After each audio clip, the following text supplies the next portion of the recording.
Students, welcome to the science blogs.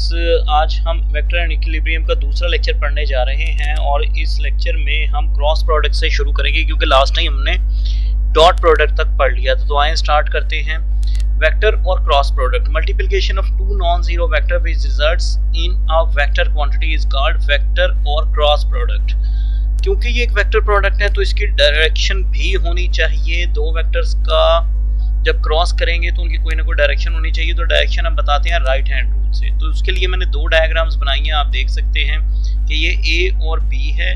जब A B की तरफ एंटी क्लॉकवाइज घूमेगा तो सी की तरफ ए क्रॉस बी की डायरेक्शन होगी। यानी ये डायग्राम हमें एक और चीज के बारे में भी बताती है और वो ये कि अगर ए और बी जिस प्लेन में होंगे उनका क्रॉस उस प्लेन के परपेंडिकुलर होगा। जैसा कि ये राइट हैंड रूल से भी आप देख सकते हैं, अगर ये ए बी की तरफ रोटेट करे तो ए क्रॉस बी इनके परपेंडिकुलर होगा।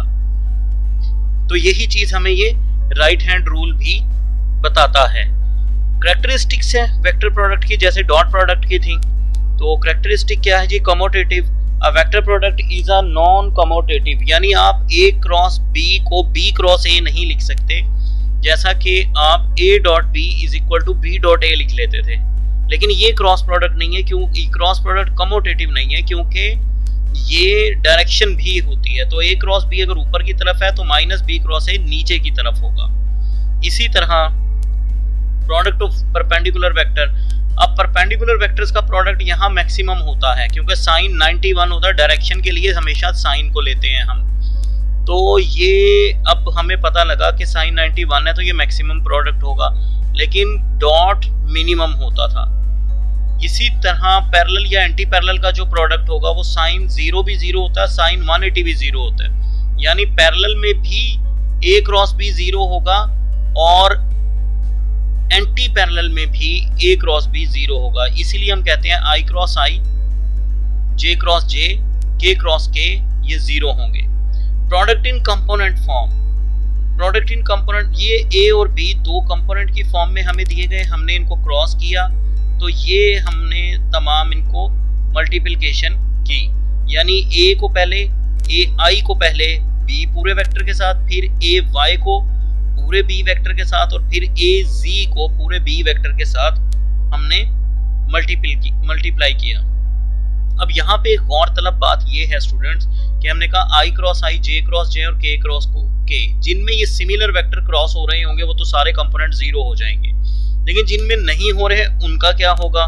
तो उनके लिए आप ये काम करेंगे, ये जो मैंने किया है ये जरा गौर से देखें, ठीक है। ये अगर हम फर्ज कर लें एंटी क्लॉकवाइज ये तीनों वेक्टर घूम रहे हैं तो आई क्रॉस जे के बराबर होगा। इसी तरह के क्रॉस आई ये जे के बराबर होगा और जे क्रॉस के आई के बराबर होगा। लेकिन अगर इनका उल्ट कर दिया जाए यानी क्लॉकवाइज घुमा दिया जाए तो आई क्रॉस के ये माइनस जे के बराबर होगा, जे क्रॉस आई माइनस के बराबर होगा और के क्रॉस जे ये माइनस आई के बराबर होगा। तो ये आप देख सकते हैं कि ये मैंने लिख भी दिया है यहाँ। तो यही चीज हमने इस मल्टीप्लिकेशन पे अप्लाई की तो हमें ये फॉर्म मिल गई। इसके अलावा इसको दूसरा तरीका हल करने का और आसान तरीका ये है कि आप इसका मॉड ओपन कर लें, मॉडुलस को ओपन कर लें। यानी फर्स्ट रो और फर्स्ट कॉलम को जब आप छुपाते हैं तो ए को बी जेड के साथ और बी वाई को ए जेड के साथ मल्टीप्लाई, और इस तरह फिर ये फॉर्म बन जाएगी आपके पास। इसको थोड़ा देखिएगा, ये जो जे वाला कंपोनेंट है यहाँ हमने माइनस कॉमन लेके इस प्लस को जाहिर किया है, क्योंकि जब मॉड ओपन करते हैं तो पहली टर्म पॉजिटिव होती है, दूसरी टर्म नेगेटिव होती है। यहाँ नेगेटिव आना चाहिए था, लेकिन अगर यहाँ नेगेटिव लगाएंगे तो हम लगाएंगे ए एक्स बी जेड माइनस ए जेड बी एक्स, लेकिन यहाँ पे क्योंकि हमने उल्ट कर दिया इसलिए ये प्लस लगा दिया। अच्छा, इससे एक और फर्क भी पड़ता है, तो ये एरिया ऑफ पैरेललोग्राम हो जाता है। अगर हम ए क्रॉस बी लेते हैं किसी का भी तो ये एरिया ऑफ पैरेललो जी। तो नेक्स्ट टॉपिक की तरफ चलते हैं, बड़ा ही अहम टॉपिक है टॉर्क। टॉर्क जो है ये हमारे पास होता है cross product of position vector and force, या हम इसको कह सकते हैं टर्निंग इफेक्ट ऑफ फोर्स। तो ये हमारा टर्निंग इफेक्ट ऑफ फोर्स भी होता है। तो आप देख सकते हैं टॉर्क का फार्मूला आर क्रॉस एफ है। हम इससे एग्जांपल इसकी ले सकते हैं एक ओपनर से या रेंच से। ये जहां तक हाथ है और ये इसका फासला, ये पोजीशन वेक्टर और यहाँ नीचे की तरफ अगर इसे घुमाना है तो इधर, ऊपर की तरफ घुमाना है तो उस तरफ ये फोर्स लगेगी, तो ये परपेंडिकुलर फोर्स लगेगी। जितना पोजीशन वेक्टर बड़ा होगा इस केस में उतनी ही फोर्स कम रिक्वायर्ड होगी इसको घुमाने के लिए। तो इस फार्मूले से आप इसको एक्सप्लेन कर सकते हैं। और ये भी डायग्राम जो है इसको आप देख सकते हैं, आर क्रॉस एफ फार्मूला भी लिखा हुआ है। तो अपना एंगल थीटा है आर और एफ के दरमियान, यूनिट इसके न्यूटन मीटर है और डायमेंशन इसके सिमिलर है वर्क या एनर्जी के। और किसी भी रोटेटिंग वेक्टर की डायरेक्शन आप राइट हैंड रूल से ले सकते हैं। जिस तरफ बॉडी घूम रही है आप उस तरफ उंगलियां कर्ल करें तो थंब पॉइंट आपको बताएगा कि आपका जो है डायरेक्शन क्या है टॉर्क की। थंब पॉइंट आपको टॉर्क की डायरेक्शन बता देगा। फिर दोनों डायग्राम्स में आप वेरीफाई कर सकते हैं। Torque of a rigid body, पहले रिजिड बॉडी को पता होना चाहिए। रिजिड बॉडी हमारे पास होती है एक ऐसी बॉडी जिसपे फोर्स लगाने से उसके दरमियान दो पॉइंट्स के दरमियान फासला तब्दील ना हो, यानी ये एक आइडियल बॉडी है। अब हम ये कंसिडर करते हैं ये गोल रिजिड बॉडी है, पॉइंट ओ पे इसे फिक्स किया और एफ पे हमने फोर्स लगाई, तो हम इसके दो तरह से टॉर्क निकाल सकते हैं। पहले एफ के कंपोनेंट ड्रॉ करें। हम जानते हैं, हमने ये थ्योरम पढ़ा है मैथमेटिक्स में भी कि अपोजिट एंगल्स ऑलवेज इक्वल। यहां थीटा बन रहा है तो यहां भी थीटा ही बन रहा होगा, ये इसके बराबर ही होगा।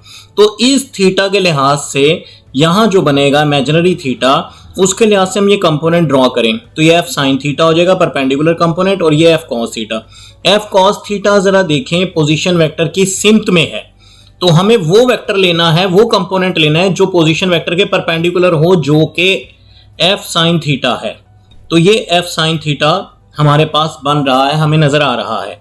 ठीक है जी, एफ साइन थीटा। और अब इसी तरह हम पोजीशन वेक्टर के कंपोनेंट भी ड्रॉ कर सकते हैं। तो ये आर साइन थीटा बन गई, ये F sine R cos theta.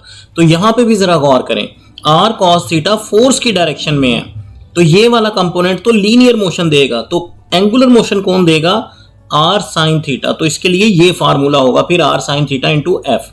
और सिग्निफिकेंस बड़ी ही अहम है। Just as force produce the acceleration, linear acceleration, the torque produce angular acceleration. ये इसकी फिजिकल सिग्निफिकेंस है। शॉर्ट क्वेश्चन एमसीक्यू और जो है एंट्रेंस एग्जाम में पूछी जा चुकी है एक दो बार। तो equilibrium, a body is said to be moving with uniform velocity और at rest is said to be in equilibrium. यानी कोई भी बॉडी जिसको आप इक्विलिब्रियम में बोलें उसका एक्सेलरेशन जीरो होना जरूरी है। इस सारी स्टेटमेंट का ये मतलब है। अब ये दो टाइप्स हैं, स्टैटिक इक्विलिब्रियम, जैसा कि बुक टेबल पे पढ़ी है, तो बुक का जो वेट है वो नीचे की तरफ फोर्स लगा रहा है और जो उसका रिएक्शन है वो टेबल का ऊपर की तरफ है, तो बुक नतीजतन स्टैटिक रहती है, तो ये स्टैटिक इक्विलिब्रियम है। डायनामिक इक्विलिब्रियम, आप यूनिफॉर्म वेलोसिटी से गाड़ी चला रहे हैं, यूनिफॉर्म वेलोसिटी से कोई भी गाड़ी चला रहे हैं, तो यूनिफॉर्म वेलोसिटी है तो एक्सेलरेशन तब भी जीरो होगा, लेकिन क्योंकि मोशन है तो इसलिए हम इसे कहते हैं ये डायनामिक इक्विलिब्रियम है। अब इसी के लिहाज से इक्विलिब्रियम की तीन स्टेट है। स्टैटिक इक्विलिब्रियम, ऐसा इक्विलिब्रियम कि आप बॉडी को हिलाएं, जैसे ये कोन है इसको मैं थोड़ा सा ऊपर करके छोड़ूं, इसका सेंटर ऑफ ग्रेविटी अप होगा, पोटेंशियल एनर्जी बढ़ेगी, लेकिन छोड़ूंगा तो ये अपनी असली हालत में आ जाएगी, तो इसको कहेंगे स्टैटिक इक्विलिब्रियम। अब ये कोन ऐसे लेटी है, यही कोन, और अगर इस कोन को मैं क्लॉकवाइज या एंटी क्लॉकवाइज जैसे मर्जी घुमाऊं तो सेंटर ऑफ ग्रेविटी ना अप होगा ना डाउन होगा, तो ये न्यूट्रल इक्विलिब्रियम है। और अगर कोन इस पोजीशन में घूम रही है या खड़ी है तो मैं इसको जरा सा हिलाऊंगा तो ये नीचे गिर जाएगी, सेंटर ऑफ ग्रेविटी नीचे हो जाएगा, पोटेंशियल एनर्जी भी कम हो जाएगी, तो ये अनस्टेबल इक्विलिब्रियम है। अब इसकी दो कंडीशन होती हैं। पहली, force, sum of the force must be equal to zero, और दूसरी condition, sum of the torque must be equal to zero. बाज दफा ऐसा होता है कि पहली कंडीशन पूरी होने से बॉडी इक्विलिब्रियम में नहीं आती, तो फिर हमें दूसरी कंडीशन को पूरा करना लाजिम हो जाता है। जैसा कि ये लिखा हुआ है, true equilibrium means no linear और angular acceleration, static equilibrium means no linear और एंगुलर एक्सेलरेशन और मोशन एट ऑल। तो ये बड़ी अहम बात है। यहां तक तो ये चैप्टर की थ्योरी खत्म हो गई। अब मैं आपको बहुत ही अहम न्यूमेरिकल इसके समझाने लगा हूं। ये बड़े स्पेशल केसेस हैं।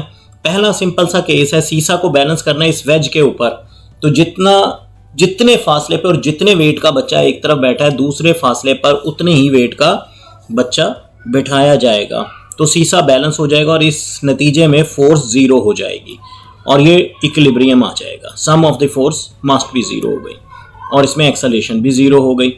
अब एक और केस है, ये देखें, वेज लगाया गया, हमारे पास एक मीटर रॉड है 100 सेंटीमीटर का, उसके 15 सेंटीमीटर पर वेज लगा दिया और 15 सेंटीमीटर दूर ये 5 न्यूटन फोर्स लगा दिया। वो कहता है वेट ऑफ द रॉड बताएं।